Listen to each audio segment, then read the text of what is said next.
it does seem very much that anytime I attempt to go anywhere in the past couple days, there's always some horrendous emergency at the end of, like, right at the exit I need.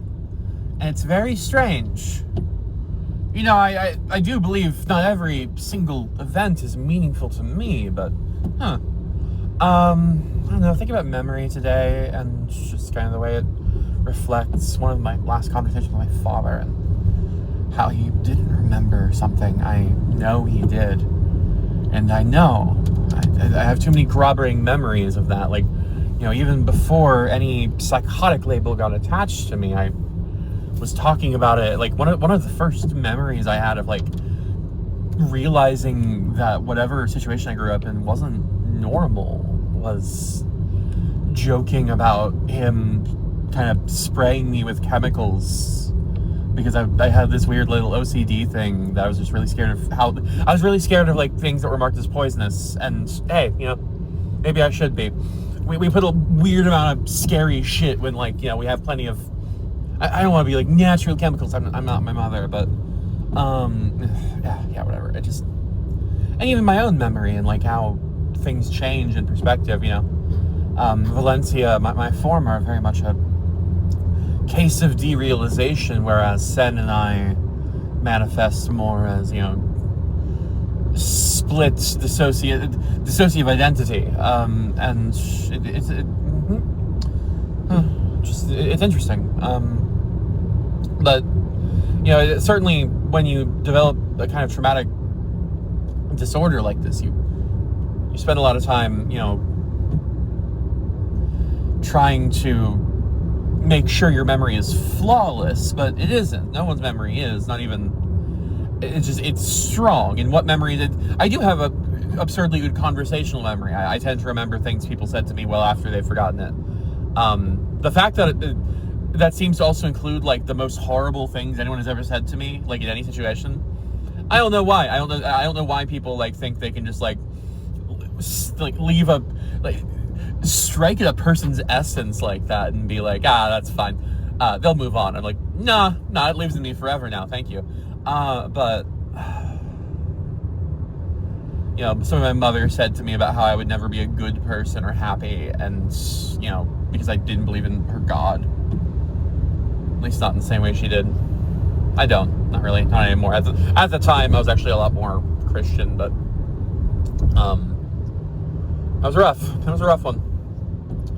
And I remember, like, even a couple years later, I was like, that really fucked with me. I really had to recover from that. She was like, I remember saying that to you. And I'm like, and you know what? Maybe it's just something with that house. Maybe it's just something with them. Like, maybe the only way to go forward when you do things like that to someone is to strike it from your memory. But, like, I've done bad things to people. Do you think I've ever forgotten?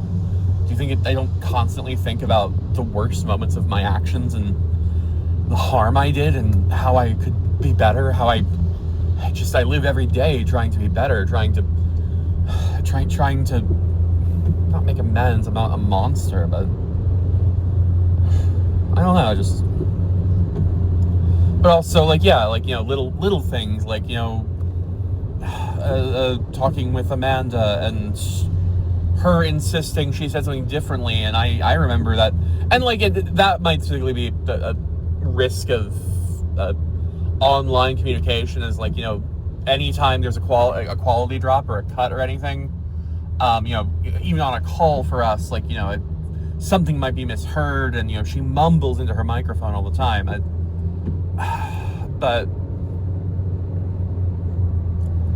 and yeah, I mean, like, two people can have very strong and correct memories of the same events, just differently, because these things are experiential. There's not a single, and I've tried to get past the belief that there is no truth. I don't think that's a good lesson to take from anything. But I do have to remember that, like, it's usually found in between the two perspectives, not in either. Sometimes one is more right than the other, and it's good to remember when you are and when you aren't. But I don't know. This morning I've been having some weird little... In the mornings, I've been having a little bit of... I don't want to say confusion. I've only been here for 6 days. Like, I might have just forgotten which direction Hancock was in. That's not bad. I'm just heading to an overlook that I like. Want to see how it looks in the rain. Although the rain is stopping now that I'm getting out here, so maybe this was all... Well, it's a nice overlook. It's fine. I'll do some journaling, but... oh, come on! Sorry, I just, like... Every single truck got diverted off the road, so I'm behind a fucking Carvel truck. That is well off their beaten path and riding their brakes down a hill. Ah, let me go. I just want to go to the fucking park. My God. Yeah, whatever. It's fine. This is when I get my chances to do these little voice memo things. But yeah, just in, you know, the way that anytime I forget something, it feels like I've died. And that's maybe just purely it's a bit of a PTSD response. It's a bit of an animal response. We have to remember, I think we lose perspective of evolution so often, even in the secular frame. At one point in time, any of us, at any time, if we made any significant error or forgot anything of some significance, even, you know, a few steps before, just for most of, you know, evolutionary history, that was a surefire either massive suffering or death event. And, you know, it still can be. And so I guess whenever I feel as though I've forgotten something, there's two kinds of forgetting. There's the, you know, I didn't mean to forget that, and then there's the I wanted to forget that.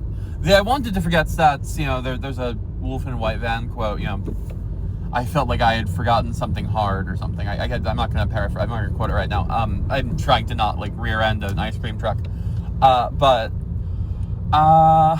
Yeah. But then, like, yeah, the way in, like, a fight, it's so fucking scary. Ooh, is that guy selling his RV? It looks like a shithole. I could fix it. Yeah, anyway. Ooh, sorry, I've never been out here before. Anyway. Yeah, just thinking.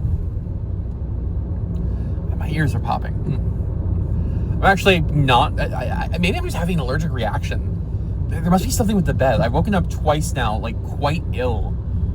And I can't figure out what else it would be, but...